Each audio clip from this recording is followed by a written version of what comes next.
Hi friends, వంకాయ fry ఎలా చేసుకోవాలో చూసేద్దాం. దానికోసం వంకాయలని ఫ్రెష్గా తోటలో నుండి కోసుకొచ్చుకొని ఈ విధంగా చిన్న చిన్న ముక్కలుగా కట్ చేసి సాల్ట్ వాటర్లో యాడ్ చేస్తున్నాను.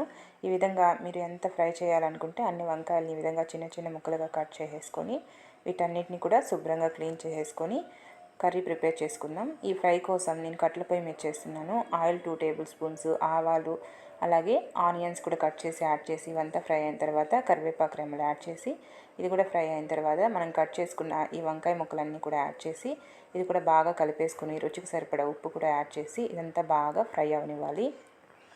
ఈ విధంగా చక్కగా ఫ్రై అయిన తర్వాత ఇందులోకి పసుపును కూడా యాడ్ చేసి ఆయిల్లోనే బాగా ఫ్రై చేసుకోండి. ఇదంతా కూడా టైం పడుతుంది, ఒక 15 మినిట్స్.